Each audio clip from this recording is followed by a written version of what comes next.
Hi, I'm Mike Hutjens, Extension Dairy Specialist at the University of Illinois, along with Jim Baltz, Instructional Design Specialist, and today we are bringing to you a module entitled U.S. Dairy Industry. The lesson plan of this module will include understanding and defining changes in the U.S. dairy industry, the three basic types of dairy farms you'll find in the U.S., review factors that are driving this change, and then look at state differences and strengths. Perhaps it's good to look at the agriculture industry in the United States. Jim found this table looking at changes. You can see in the middle of the chart is milk, dairy, and you can see that there is a contraction in terms of the number of dairy farms. Compare that to other ones. Certainly, we look at hogs and feedlots, we see some of that same. However, you look at sheep and goats in some of the crop areas, it's changing. So certainly, agriculture in the U.S. is a dynamic industry, at least looking in the terms of number of farms. Let's take a quick view of what's happened almost over the last 100 years. You can see that Illinois pretty much mirrors the national average. We look at milk production. It's a tremendous success story. You can see back in the 30s, 4,000, 5,000 pounds of milk was a lot of milk. And now you can see in 2010, our national average is well in excess of 20,000 pounds of milk. Unfortunately, you'll see that orange line there dipping a little bit. Illinois in the last 5 years has fallen behind. This is bad news because basically it means we're not keeping up with the average U.S. dairy farm, but certainly a success story seeing the tremendous efficiencies we're seeing in the dairy sector. Here are the numbers we can look at. Certainly the dairy industry we are producing, this is 2011 data. You can see just short of 200 billion pounds of milk being produced by the United States dairy cattle. That's being done about 9.2 million dairy cows.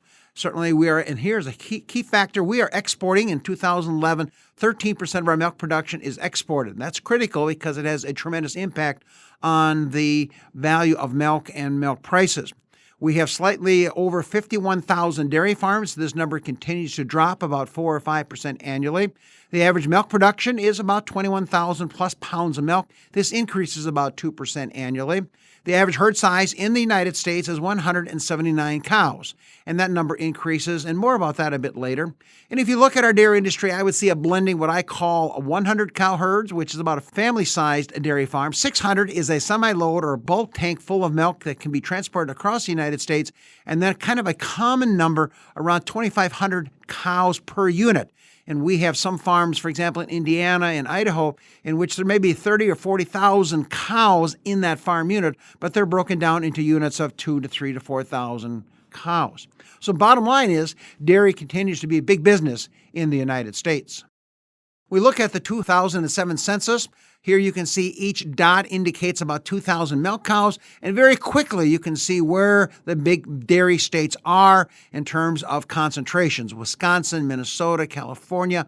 You look at Idaho, while it's a very large state, very concentrated. New York and Pennsylvania, historically very, very popular. And of course, some of the new areas, the South Dakota, North Dakota, Iowa, what they call I-29 corridor, and of course, the Texas Panhandle area.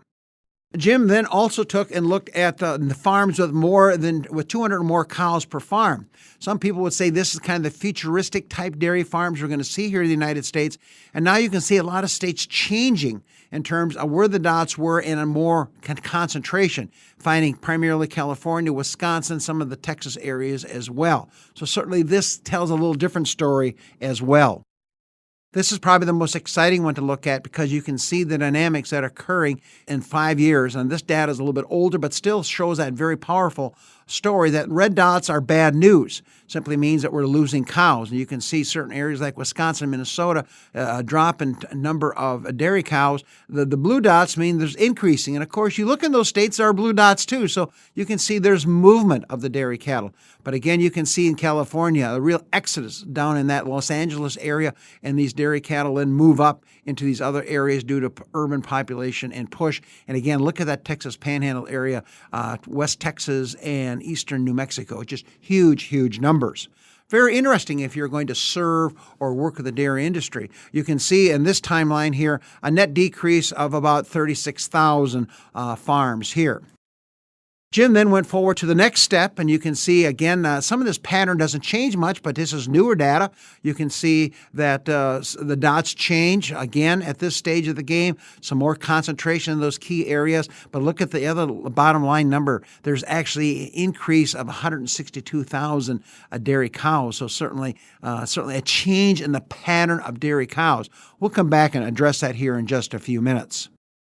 So if we want to summarize this part of the module, certainly we see this is typical. Number drops of 3 to 5% by state here in the United States. That's true in Wisconsin, Illinois, California. No question, this is a very common trend. Herd size is increasing 2 to 4% annually. This is a very typical type number. This is over the last 10 years, if you're wondering this database.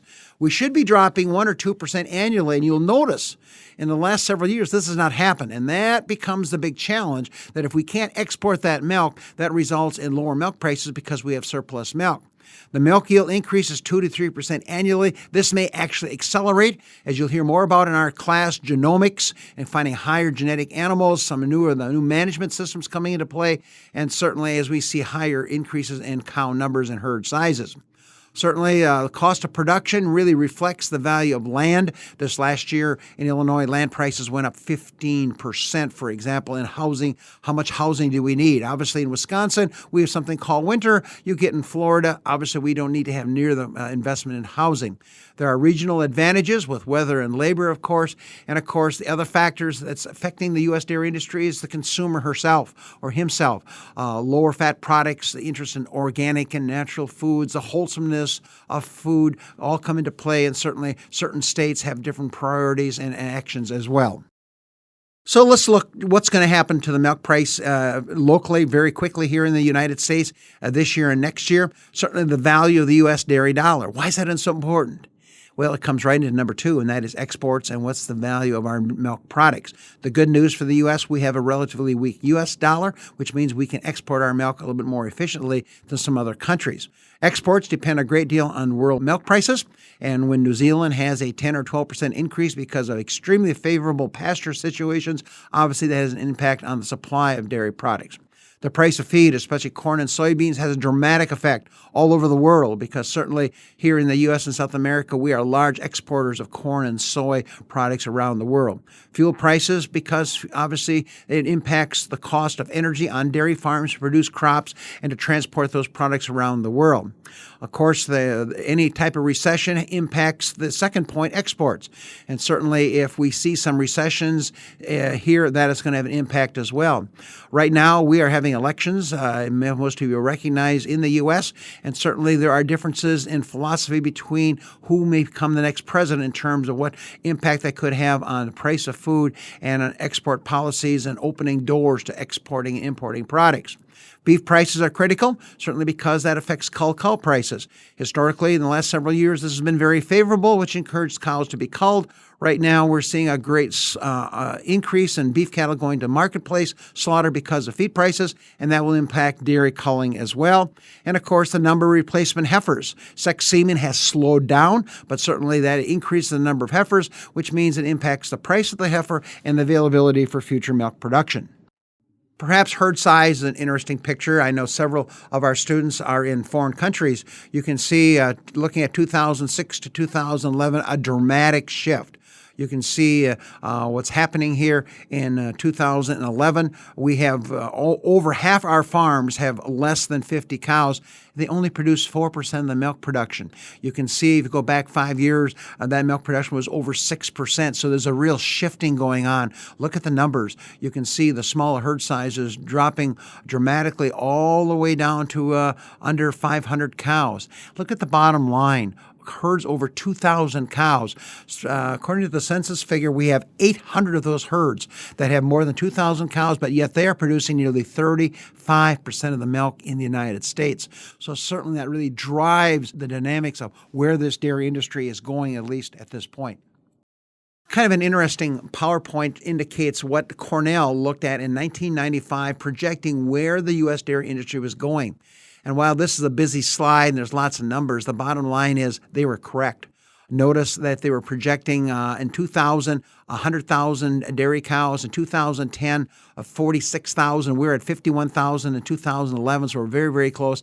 The one that catches my eye and your eye is we're going to be down to around 15,000 dairy farms, according to their projections done. You can see a number of years ago in the year 2020, and you can see that 85% of their milk, they're suggesting, is going to come from 3,300 dairy farms. Wow, pretty insightful economists done here back in 1995. Well, then let's switch and start looking at another aspect of the U.S. dairy industry. I group them into three different categories: family dairy farms, low-input dairy farms, intensive dairy farms. Let's take a quick peek at all three of them and the uniqueness of each of these. The family dairy farm, I'm defining basically is those farms which rely very heavily on family labor as a major source, not the only source, but a major source of labor on that dairy farm. Characteristic, and we see lots of these in the Midwest. Here, basically, you will see they will have at least 60 cows per full-time equivalent, or producing about 1.2 million pounds per full-time equivalent. This would include the grandfather, perhaps, the father, and the son or daughter, a herdsman. You can see very quickly that if you have 3 or 4 people drawing salaries from the farm, could include the wife. The wife may, or the spouse may be working on the farm as well. Very quickly, you get to 250, 300 cows very, very quickly at this point. These farms are also noted as being very high producing. You have to have high milk production. My guideline is 25% over the state average. Here in Illinois, that's about 19,000. So you can see these farms have to be in that 23, 24, 25,000 pounds of milk if they're Holsteins. They got to be very innovative. They can't wait to be the last person to adopt technology. So if there's a new vaccine that's going to come out for hoof rot, for example, I think you have to get there very quickly. You can't wait until it becomes a standard practice. I think one of the real challenges to the family dairy farm will be local milk markets. Some of these farms could be smaller in size and are markets available that will pick up milk from 60, 80 to 100 cows versus the ones that can market a semi-load, for example. The second farm I call low-input farms. And we see a number of these in Illinois and very popular in the New England areas. And these are kind of pasture-based operations. These farms are basically milk cows. They don't grow crops. They don't own a lot of equipment at this point. Low investments. As we jokingly say, not a lot of green or red paint on those farms at this point. Their goal is to keep their cost of production low. They'll usually milk more cows per full-time equivalent because milk production is a little bit lower. I will say they should be at least 90% of the state average. Some are actually quite a bit lower, and that makes the economics a little bit more difficult to cash flow.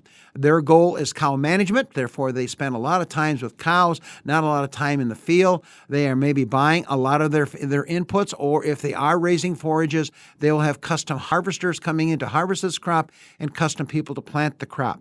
Here you'll find some of your niche people coming into play. Niche markets would be like organic milk, on-farm cheese, on-farm milk, yogurts. The word natural comes into play. Illinois produced. And so now you're seeing on some of these dairy operations Wisconsin cheese, California cheese, and identifying as locally grown because there's a certain group of people who want to buy their food locally rather than getting it from a foreign country or from states a distance away. The third category is what I call intensive dairy farms. Notice in parentheses, I do not use the word mega or factory farms, very commonly used by some of our ag media, implying, mass production, you lose sight of the cow loses her identity, all those kind of evil things at this point. Intensive farm says we're really going under larger dairy farms. I look at these as multiples of 250 cows. Primarily, this approach is that if I'm milking 250 cows, the next step might be 500, the next step 750. We call that stair-stepping to make sure your management, your labor, and your facilities can keep up with these larger number of dairy cows. The 2,500 cow is kind of a unit size. You'll see in the United States a lot of farms that have 2,000 to 3,000 cows. If they're going to expand, they build another unit, with 2,000 to 3,000 cows. They don't go to 5,000, 10,000 cows all under one roof at this point. A lot of labor comes in from Hispanic sources at this point. They are marketing tankers or at least a tank of milk. We mentioned earlier 600 cows to get a semi-load of milk. Big business, big debts. So when milk prices go south or very low, these people can lose an awful lot of money very, very quickly at this point and get squeezed pretty quickly by their credit sources. They'll purchase a fair amount of feed. They'll have land under contract for manure spreading, and you'll see a lot of division of labor in the operation.